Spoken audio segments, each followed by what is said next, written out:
Jeffrey Epstein's consigliere, reputedly his pimp, has been arrested and charged with a number of crimes, including sex trafficking. Her name apparently is pronounced Ghislaine Maxwell, spelled Ghislaine. You know who she is. According to one of Epstein's victims who spoke with Fox, Maxwell is just as bad as the billionaire she once served. She is a rapist. She destroyed what was supposed to be the best years of my life. She is just as evil as Jeffrey Epstein, as everybody has painted him to be. Miss Maxwell was his business partner in this.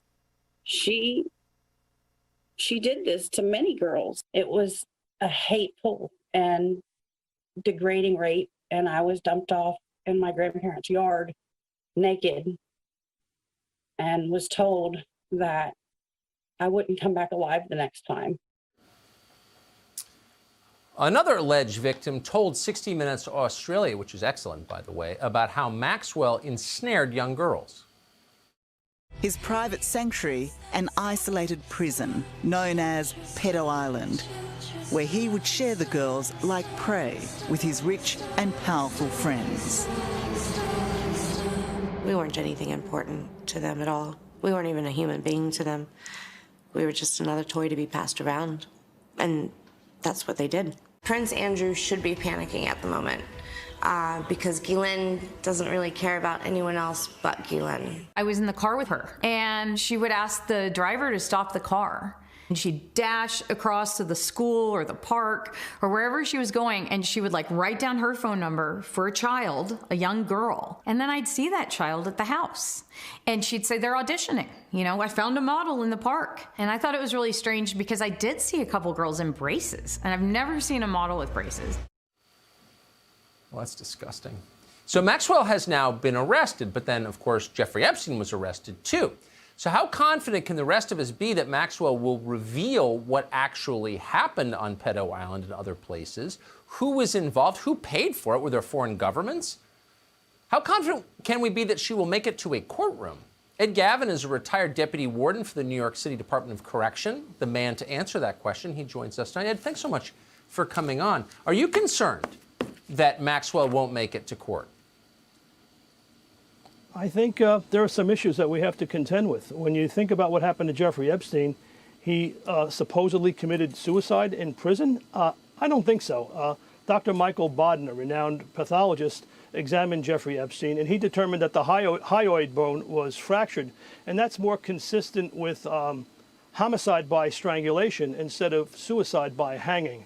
And of course, the cameras conveniently weren't working there. I don't think the feds can handle these prisoners, such high-profile prisoners like Maxwell or Epstein. If I were William Barr, what I would do is I would seek to obtain a substitute jail order, and I would try to have Miss Maxwell placed on Rikers Island with the New York City Department of Correction.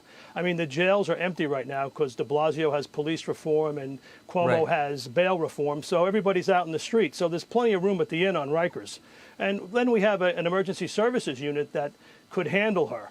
And I think that's the best thing that could happen. And the reason I say that is because the jail that she's currently in, the Metropolitan Detention Center in Brooklyn, is notorious for the sexual abuse of female inmates. And let me give you a couple of examples. In 2011, there was a female correction officer there. She had sex on duty with eight employees. 2 of them were superior officers. She also had sex with 2 inmates. One was a gangbanger and a drug dealer, and the other one killed 2 New York City police detectives. And finally, we have a lieutenant and 2 correction officers recently who were convicted of, sexually abusing over 10 women. The lieutenant was in charge of the unit, and he was one of his functions was to teach the officers about PREA, which is the Prison Rape Elimination Act. Can you imagine the guy that's supposed to be training officers how to prevent rape in prisons is actually raping the inmates? So I don't think that facility is capable of handling it. There's just too much that's gone on there recently, and I don't think any female inmate should be housed there. And another thing I firmly believe, I don't believe female inmates should be housed in the same facility with male inmates. It just doesn't make any sense. Well, and we need obviously to change that. Right, unless you believe there's no difference between the sexes, in which case you're a moron. Here's what bothers me. I don't think anybody mourns the death of Jeffrey Epstein as a man. But what does this say about the country? When a guy can be possibly murdered in a jail cell, it suggests that a lot of people played along with that. The people who are supposed to be watching him, perhaps officials at the facility. Why are none of them in deep trouble right now? Why don't we know the truth? I don't understand.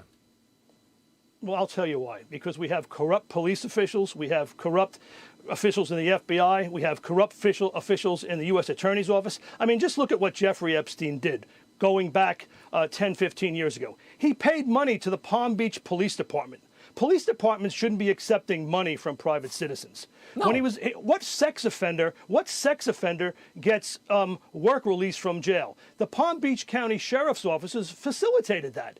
Epstein formed a company so that he could pay deputy sheriffs to babysit him while he was on work release. Now, I was a deputy warden for security and programs at a New York City correctional facility in 2000, and we housed about 400 sex offenders. I never had one sex offender that was released on work release. It's unheard of. So then you had the state's attorney way back when, who didn't even bother to interview the children or their parents. Now, as you know, Tucker, now I've been doing human trafficking investigations for the last 14 years in the streets of New York. So I know a lot about that. And Child Protective Services was never notified. The family court was never notified. And social services never had an opportunity to protect those children. So law enforcement has blown this from the very beginning. And now all of a sudden, 10 years later, they arrest Jeffrey Epstein at an airport. Exactly. Now all of a sudden, they find this clown up in New Hampshire.